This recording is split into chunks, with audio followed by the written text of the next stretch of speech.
रात के समय ससुर अपने कमरे में आराम कर रहा था, लेकिन तभी अचानक से घर के अंदर से एक आवाज आती है, जिस आवाज से ससुर की आंख खुल जाती है। उसके बाद वह खड़ा होता है और सोचने लगता है कि शायद किचन के अंदर बिल्ली है, अगर मैंने उसे नहीं भगाया तो बहुत ही नुकसान हो जाएगा। यही सोचकर वह किचन की तरफ बढ़ता है, लेकिन किचन में कोई भी बिल्ली नहीं थी और ये जो आवाज आ रही थी ये उसकी बहू के कमरे से आ रही थी। अब इसके बाद ससुर कान लगाकर इन आवाजों को सुनने लगता है तो उसे एक ऐसी बात पता चलती है, जिसके बाद फौरन से वह अपने बेटे पर फोन करता है और जिस रिश्तेदारी में बेटा गया हुआ था उनके घर वालों को भी वहीं पर बुला लेता है और साथ में अड़ोसी पड़ोसियों को भी इकट्ठा कर लेता है। क्या कारण था जो बहू के कमरे से आवाज आ रही थी और किस वजह से ससुर ने सभी लोगों को यहाँ पर बुला लिया था? पूरी सच्चाई के बारे में जानने के लिए वीडियो को अंत तक जरूर देखें। बिहार के दरभंगा के अंदर एक शहर में एक प्राइवेट कॉलेज होता है, जिस कॉलेज के अंदर एक दिनेश नाम का लड़का पढ़ा करता है। दिनेश, जिसके घर में केवल उसके पिता हैं, उसकी मां की मौत काफी दिन पहले हो चुकी है। उसके पिता ही उसे पढ़ा लिखा रहे हैं और काबिल बना रहे हैं ताकि बेटे के अच्छे से घर में शादी हो सके और घर दोबारा से हंस खिलखिला उठे। इसी बात को सोचकर जो पिता है बच्चे को रोज कॉलेज भेजा करते और दिनेश भी पिता के कहे अनुसार पढ़ाई लिखाई में काफी अच्छा था। लेकिन जिस कॉलेज के अंदर वह पढ़ने के लिए जाया करता है उसी कॉलेज में एक कल्पना नाम की लड़की भी पढ़ा करती है। यहाँ पर जब दिनेश उस कॉलेज में जाता है तो कल्पना और दिनेश की आंखें मिलती हैं, लेकिन दिनेश कल्पना से कुछ भी नहीं कह पाता है। उधर जो कल्पना होती है उसे भी दिनेश अच्छा लगने लगता है और वह भी दिनेश की तरफ घूर घूर कर देखा करती है, लेकिन उससे कुछ भी नहीं कह पाती है। धीरे धीरे उनको 1 साल बीत जाता है, लेकिन 1 साल तक दोनों एक दूसरे की तरफ देख ही रहे थे। यहाँ तक कि क्लास के और सभी बच्चों को यह बात पता चल गई थी कि ये दोनों एक दूसरे से प्यार किया करते हैं, क्योंकि दोनों एक दूसरे के बारे में उनके दोस्तों से पूछा करते थे और वो लोग समझ गए थे कि इन दोनों को एक दूसरे से प्यार है, लेकिन वो दोनों एक दूसरे से कुछ भी नहीं कह पाए थे। धीरे धीरे कुछ समय और बीतता है और जैसे ही कॉलेज का सेकेंड ईयर आता है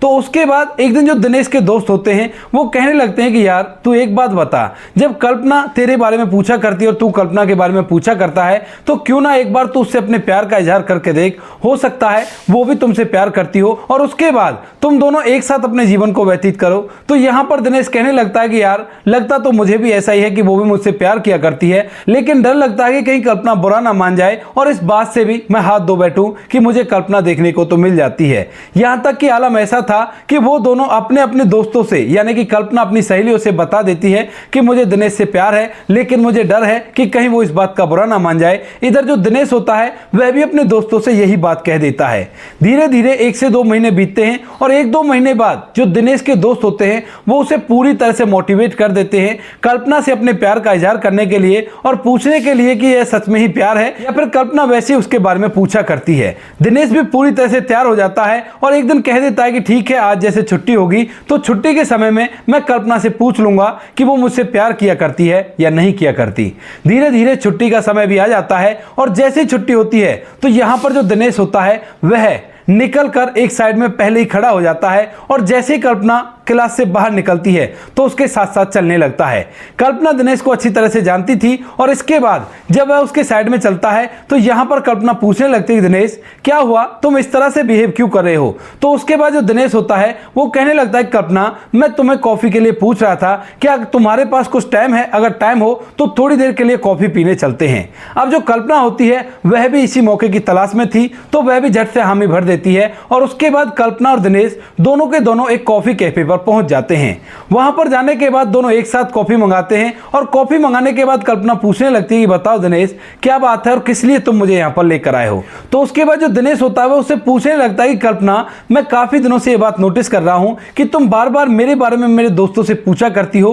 और क्लास के अंदर भी अजीब निगाहों से मुझे देखा करती हो, तो मैं पूछना चाहता हूं कि क्या कारण है जो तुम ऐसा कर रही हो? अब इस बात को सुनकर कल्पना हल्की सी शर्मा जाती है और उसके बाद मुस्कुराने लगती है। कहती है कि अब इन सभी चीजों के बारे में मुझे बताना होगा कि लड़की जब इस तरह से देखा करती है तो उसका मतलब क्या होता है। इस बात को सुनकर दिनेश बहुत सारी बातों को समझ गया था और वो कहने लगता है क्या तुम मुझसे प्यार किया करती हो? तो उसके बाद कल्पना अपना सर नीचे की तरफ कर लेती है और मुस्कुराने लगती है। तभी जो दिनेश होता है वह अपने प्यार का इजहार कल्पना से कर देता है और यहाँ पर जो कल्पना होती है वह भी अपने प्यार का इजहार दिनेश से कर देती है। अब दोनों में जब प्यार का इजहार हो जाता है तो नजदीकियां और भी ज्यादा बढ़ जाती हैं और अब ये क्लास के अंदर भी ज्यादातर एक साथ ही बैठा करते और दोनों एक दूसरे से कॉलेज के अंदर ढेर सारी प्यार भरी बातें किया करते। यहाँ तक कि पूरे कॉलेज में इस बात के बारे में पता चल जाता है कि दिनेश और कल्पना दोनों एक दूसरे से प्यार किया करते हैं। और उसके बाद जो यहाँ पर कल्पना होती है वो तय करती है कि वह दिनेश से शादी करेगी और उसी के साथ अपने घर को बसाएगी। इसी बात को लेकर एक दिन जब वो दोनों पार्क में बैठकर बातें कर रहे थे तो कल्पना कहने लगती है कि दिनेश, मैं तुमसे प्यार तो किया ही करती हूं, तो क्यों ना हम दोनों एक दूसरे से शादी कर ले। अब इस बात को सुनकर दिनेश बड़ा ही खुश होता है और कहता है कि कल्पना, तुम ठीक कह रही हो, लेकिन क्या तुम्हारे पिता मान जाएंगे। अब इस बात को सुनकर कल्पना भी थोड़ी देर के लिए सोच विचार में पड़ जाती है, क्योंकि इन दोनों की जो जाति थी वो एक दूसरे से अलग थी और यहाँ पर जहां पर ये लोग रहा करते थे वहां पर जातिवाद काफी ज्यादा फैला हुआ था, यानी कि एक दूसरे की जाति तो लोग कटा करते थे और इसी वजह से दिनेश ने यह बात कहा था। इसके बाद कल्पना कहने लगती है कि चलो मैं ऐसा करती हूं, एक बार मैं अपने घर वालों से पूछ लेती हूं कि क्या वो मेरी शादी तुमसे करा देंगे या नहीं करा देंगे, उसके बाद मैं तुमको बताऊंगी। तो दिनेश कहता है कि हाँ, तुम ठीक कह रही हो और आज जाकर तुम अपने घर वालों से बात कर लेना और कल मुझे इस बारे में बताना। उसके बाद जो कल्पना होती है वहां से अपने घर चली जाती है और दिनेश अपने घर चला जाता है। कल्पना अपने घर जाने के बाद अपनी माँ से बात करने का फैसला करती है स्टार्टिंग में और कहने लगती है कि माँ, अगर मैं किसी दूसरी जाति के लड़के से प्यार कर लूं और उससे शादी करने के लिए बोलूं तो क्या आप लोग मेरी शादी उससे कराओगे। अब यह बातें बेटी ने हंसी हंसी में कही थी तो उसके बाद माँ भी बड़ी सहजता से उसका उत्तर दे देती है। कहती है कि बेटी, इस बात में मेरी तो कोई चलेगी नहीं, लेकिन तुम्हारे पिता इस तरह की शादी से बिल्कुल खिलाफ रहेंगे और वो बिल्कुल भी तुम्हारी शादी किसी से नहीं कराएंगे। इसके बाद माँ पूछने भी लगती है कि क्यों किसी लड़के से प्यार किया करती हो, तो वह कहती है अरे नहीं माँ, ऐसी बात नहीं है, मैं तो वैसे ही पूछ रही थी क्योंकि हमारे कॉलेज की एक लड़की एक लड़के से प्यार किया करती है और उन दोनों की जाति अलग है, लेकिन उनके माता पिता उनकी शादी के लिए मान गए हैं और कुछ दिनों बाद उनकी शादी होने वाली है। तभी उसकी माँ कहती है कि बेटा, वो लोग अलग तरह के होंगे लेकिन तुम्हारे पिता इस प्रवृत्ति के बिल्कुल भी नहीं है, वो तो बिल्कुल सख्त खिलाफ है इन सभी चीजों के। उनका मानना है कि अपनी ही जाति में शादी होनी चाहिए। इस बात को सुनकर कल्पना फिलहाल चुपचाप रह जाती है और दूसरे दिन जैसे ही वो कॉलेज जाती है तो कॉलेज जाकर यहाँ पर जो दिनेश होता है उसे सब कुछ बता देती है कि मैंने इस तरह से अपनी माँ से पूछा था तो माँ ने कहा कि तुम्हारे पिता बिल्कुल नहीं मानेंगे और मुझे अब डर लगने लगा है कि हमें क्या करना चाहिए। यहाँ पर जो दिनेश होता है वह इस बात को बैठकर सोच रहा था, लेकिन तभी जो कल्पना होती है वो कहने लगती है कि दिनेश, अगर मैं तुम्हारी नहीं हो सकी तो मैं इस दुनिया में जिंदा नहीं रह सकती। तुम ऐसा करो, मैं और तुम दोनों भागकर शादी कर लेते हैं और अपने जीवन को एक साथ व्यतीत करेंगे। इस बात को सुनकर जो दिनेश होता है वह थोड़ी देर तक सोच विचार करता है और सोच विचार करने के बाद कहने लगता है कि ठीक है कल्पना, अगर ऐसी बात है तो मैं तुम्हारे साथ भागकर शादी करने के लिए तैयार हूं। तुम ऐसा करना, आज रात के समय में मुझे फलानी जगह पर मिल जाना और वहां से मैं तुम्हें लेकर जाऊंगा और कल ही हम लोग एक मंदिर में शादी कर लेंगे। इस बात को सुनकर कल्पना भी रेडी हो जाती है और जैसे ही रात के लगभग 1 से 2 बजते हैं और कल्पना का पूरा परिवार गहरी नींद में होता है तो उसी दौरान जो कल्पना होती है वो अपना छोटा मोटा जरूरी सामान एक बैग में पैक करती है और चुपके से घर से निकल आती है। वहां से भागकर वह सीधा दिनेश की बताई हुई जगह पर जाती है, जहां पर दिनेश भी अपने बैग के साथ उसे खड़ा हुआ मिलता है और इसके बाद कल्पना और दिनेश दोनों के दोनों एक मंदिर में जाते हैं और एक दूसरे से शादी कर लेते हैं। शादी करने के बाद जो कल्पना होती है वह बड़ी खुश प्रतीत हो रही थी। यहाँ पर जो दिनेश होता है वह उससे कहने लगता है कि ठीक है कल्पना, अब मेरी और तुम्हारी शादी हो गई है, लेकिन शादी के बाद लड़की ससुराल जाया करती है तो चलो तुम्हें ससुराल ले चलता हूं, क्योंकि मेरे घर में केवल मेरे पिता हैं और वो हमारी शादी से बिल्कुल भी नाराज नहीं है। वो तो इन बातों से बिल्कुल भी परहेज नहीं किया करते और वह तुम्हें अपना लेंगे। इस बात को सुनकर कल्पना को बड़ी हैरानी होती है और वो कहने लगती है कि सच में दिनेश, तुम्हारे पिता हमें अपना लेंगे और मैं ससुराल में रह सकूंगी। तो दिनेश कहता है कि हाँ कल्पना, बिल्कुल से तुम वहां पर रह सकती हो, क्योंकि मेरे पिता मुझसे बहुत ज्यादा प्यार किया करते हैं और हम दोनों एक दूसरे के हैं। तो उन्होंने मुझसे पहले ही बोल दिया था कि बेटा, अगर कोई लड़की पसंद आए तो बता देना, मैं तुमसे उससे शादी करा दूंगा। लेकिन जब तुमने बताया कि तुम्हारे पिता बिल्कुल नहीं मानेंगे तो मैंने अपने पिता को इसलिए नहीं बताया, क्योंकि अगर मेरे पिता तुम्हारे पिता से बात करते और वो बिल्कुल ना मानते तो बात बिगड़ सकती थी, तुम पर वो लोग पाबंदी लगा देते। इस बात को सुनकर कल्पना भी खुश होती है और उसके बाद खुशी खुशी दिनेश के साथ उसके घर चली जाती है। दिनेश के पिता जैसे ही दरवाजे पर अपने बेटे को उसकी पत्नी के साथ देखते हैं तो पूछने लगते हैं कि बेटा ये सब क्या है। तो उसके बाद दिनेश बड़ी सहजता से बता देता है कि पिताजी, इस लड़की से मैंने प्यार किया था और प्यार करने के बाद इससे शादी कर ली है, हम दोनों को आप आशीर्वाद दो। अब इस बात को सुनकर एकदम तो जो दिनेश का पिता होता है वो थोड़ा सा ठहर जाता है, लेकिन फिर बच्चे की भावनाओं को समझकर उन दोनों को घर के अंदर बुला लेता है और कहता है कि बहू रानी, आओ घर के अंदर और अच्छी तरह से घर को संभालो। ये घर काफी दिनों से बिना महिला के उजड़ा पड़ा है, लेकिन अब तुम्हें इसे अच्छी तरह से संभालना है। इसके बाद दोनों पति पत्नी घर के अंदर आ जाते हैं और यहाँ पर जो कल्पना होती है वह घर को संभालने लगती है। इधर जब कल्पना के घर वालों को सुबह सुबह ये पता चलता है कि कल्पना घर से गायब है, तो उसके बाद पहले तो वो उसे काफी ज्यादा ढूंढने की कोशिश करते हैं, और उसके बाद जब ढूंढने से कल्पना उन्हें नहीं मिलती है तो वह लोग पुलिस के पास जाते हैं। लेकिन पुलिस वालों को कल्पना और दिनेश ने पहले ही बता दिया था कि इस तरह से हम लोग प्रेम विवाह कर रहे हैं, तो हमारे घर वाले अगर कोई भी हम प्लांछन लगाए तो उस बात के लिए आपको कोई भी एक्शन नहीं लेना है। यानी कि उन्होंने पहले ही कह दिया था ये सब कुछ, और इसी वजह से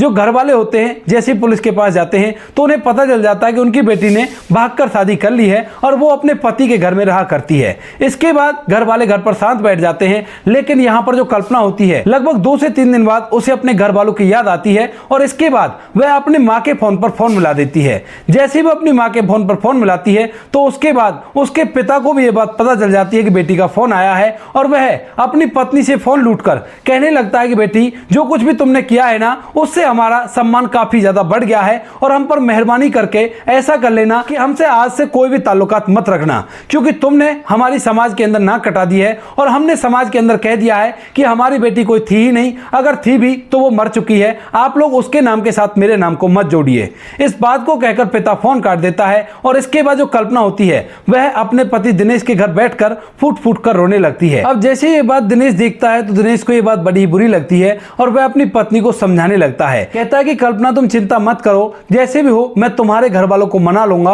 और तुम्हें ऐसी परेशानी का सामना नहीं करने दूंगा। इसके बाद जो कल्पना होती है वह चुप तो हो जाती है और उस घर के अंदर आराम से रहने लगती है। धीरे धीरे कुछ समय बीतता है, दोनों पति पत्नी बड़े खुश होते हैं, लेकिन वह अपने मायके नहीं जाया करती है, और जब भी कभी उसे अपने मायके की याद आया करती तो वह इसी तरह से फूट फूट कर रोया करती है। परिवार के अंदर किसी भी चीज की कोई भी कमी नहीं थी, क्योंकि यहाँ पर जो दिनेश के पिता होते हैं वह सरकारी नौकर थे, उनकी पेंशन भी आया करती थी, और साथ में जो दिनेश होता है शादी के बाद वह भी नौकरी करने लगा है, और उसकी नौकरी से भी घर का खर्च चल जाया करता है। तो इसी वजह से रुपए पैसों को उन पर कोई भी दिक्कत नहीं थी। लेकिन यहाँ पर कल्पना बार बार अपने घर वालों को याद करके फूट फूट कर रोने लगा करती। कल्पना ने अच्छी तरह से घर को संभाल लिया था, और तभी अचानक से एक दिन जो दिनेश होता है वह अपनी मौसी के यहाँ पर चला जाता है, और वहां पर जाकर रात को रुकने का उसका प्रोग्राम बन जाता है। दरअसल दिनेश अपनी मौसी के यहाँ पर गया था, लेकिन जो मौसी के लड़के होते हैं वो उसे रोकने के लिए कहने लगते हैं, क्योंकि दिनेश और कल्पना की शादी को लगभग 2 साल हो गए हैं,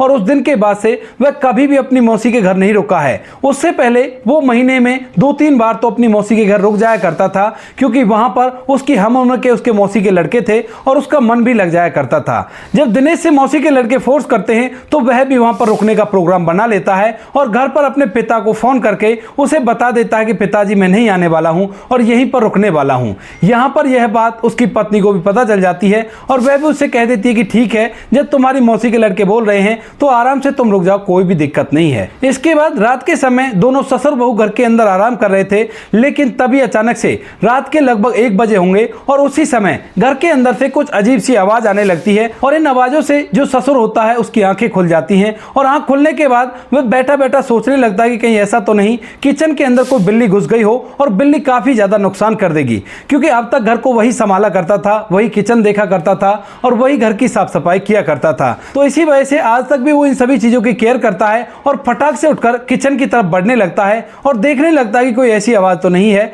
जिससे कोई गड़बड़ हो जाए। लेकिन जैसे वो किचन पर पहुंचता है तो उसे पता चलता है कि ये आवाजें किचन से नहीं आ रही, ये आवाजें तो बहू के कमरे से आ रही हैं। अब इसके बाद जो ससुर होता है वो बहू के कमरे के पास खड़ा हो जाता है, और वहां से कमरे के अंदर से उसे बहू के रोने की आवाज सुनाई देती है, और जब उसे बहू के कमरे से रोने की आवाज सुनाई देती है तो उसे कुछ ठीक नहीं लगता, और वह कुछ अलग बातें सोचने लगता है। इसके बाद वह फौरन से अपने बेटे दिनेश के पास फोन करता है, और कहता है कि बेटा तुम भी आ जाओ, और साथ में अपनी मौसी और मौसी के लड़कों को भी ले आना। इधर वह कुछ मोहल्ले वालों को इकट्ठा करता है, और इकट्ठा करने के बाद जब सभी लोग वहां पर एकत्रित हो जाते हैं तो उसके बाद जो दिनेश होता है उससे बहू के कमरे का दरवाजा खुलवाया जाता है। कमरे में केवल एक ही दरवाजा था आने जाने का रास्ता, और इसके बाद जब दिनेश दरवाजा खटखटाता है रात के लगभग 3 बजे तो उसकी पत्नी दरवाजा खोलती है। लेकिन जैसे दरवाजा खोलने के बाद सभी लोग पत्नी का रूप देखते हैं, तो देखने के बाद पूरी तरह से हैरान हो जाते हैं। पत्नी की आंखें पूरी तरह से लाल थी कि मानो वो काफी देर से फूट फूट कर रो रही हो। और इसके बाद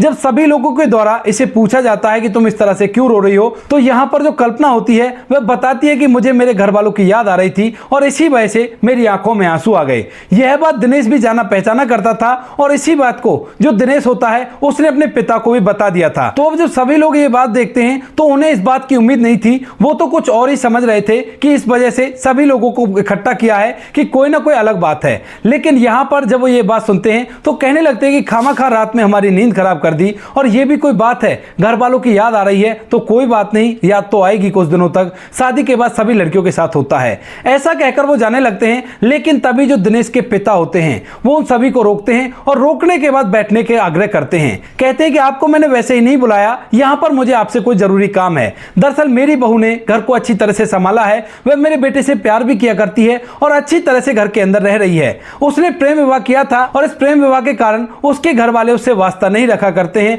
और पिछले जितने भी दिनों से वो यहाँ पर है वो उससे बिल्कुल भी बात नहीं कर रहे हैं। तो मैंने आप सभी लोगों को इस वक्त यहाँ पर इसलिए बुलाया है कि आप लोग भी देख सको कि एक बेटी अपने माता पिता के बिना कितनी तड़पा करती है, और आप सभी लोग मिलकर इसके माता पिता से बात करो और बात करने के बाद उन लोगों को मना लो कि वो ऐसा ना करें जैसा वो कर रहे हैं, इस बच्ची से फोन पर बात तो कर लिया करें। यह बात सुनकर सभी लोगों को यह बात समझ में आ जाती है कि किस वजह से उसने उन्हें यहाँ पर बुलाया है, और इसके बाद वो लोग बैठकर इस बारे में विचार विमर्श करने लगते हैं। काफी देर इस बात को सोचने के बाद वो लोग फैसला करते हैं कि वो लोग अभी के अभी जाएंगे और यहाँ पर इस लड़की के गांव में जो लोग कुछ उनके जानकार हैं उन सभी को इकट्ठा करेंगे और जितने भी लोग हो सकेंगे उन सभी को लेकर वहां पर जाकर उन लोगों को इस बात को समझाने की कोशिश करेंगे। उसके बाद यहाँ पर जो दिनेश के घर वाले होते हैं वह उन सभी लोगों के साथ सीधा उस गांव में पहुंच जाते हैं जहां की कल्पना लेने वाली थी, और वहां के भी कुछ लोगों को सुबह सुबह जल्दी जगाया जाता है। जगाने के बाद उन सभी के साथ वो सभी लोग कल्पना के घर पर पहुंच जाते हैं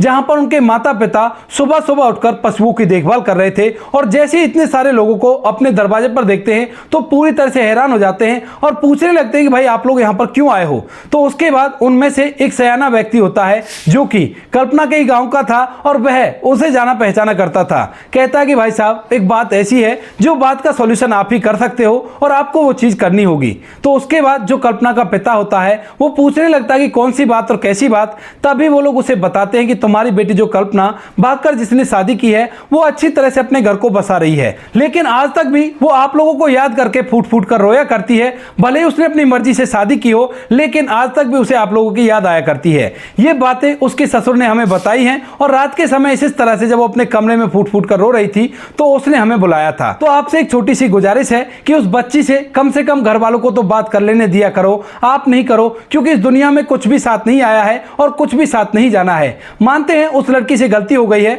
लेकिन उस गलती की इतनी बड़ी सजा मत दो कि उसकी जिंदगी जो कुछ भी बची कुची है वो इस तरह से गम में डूबकर बीते। इस बात को सुनने के बाद पिता को पहले तो गुस्सा आता है, लेकिन जब गांव के कुछ लोग समझदार उसे समझाते हैं कि ऐसा नहीं किया करते और बच्ची को माफ कर दो, तो उसके बाद वह भी इस बात के लिए एग्री हो जाता है। दूसरे दिन सुबह सुबह वह वहां से अपनी बेटी के घर के लिए निकल जाता है, साथ में उसकी पत्नी भी थी और उसमें उसकी बेटी के भाई भी थे। सभी लोग जाकर सीधा कल्पना के घर पहुंच जाते हैं जहां पर दिनेश, कल्पना और उसका पिता वो लोग वहां पर थे। और जैसे ही कल्पना अपने परिवार को यहां पर देखती है तो एकदम से खुशी के आंसू उसकी आंखों में छलकने लगते हैं और वह झट से अपनी मां को गले लगा लेती है और पिता को भी गले लगा लेती है। इधर पिता भी जब इतने दिनों बाद अपनी बेटी कल्पना को देखता है तो एकदम से फूट फूट कर रोने लगता है और कहने लगता है कि बेटी तू कैसी है, तू ठीक तो है ना। इसके बाद सभी लोगों का मिलाप होता है और मिलाप होने के बाद फिलहाल के समय में जो कल्पना है वह अपने परिवार वालों से भी मिला जुला करती है, वहां तक भी जाया करती है, क्योंकि यहां पर आने के बाद जब कल्पना के पिता ने इस घर परिवार को देखा था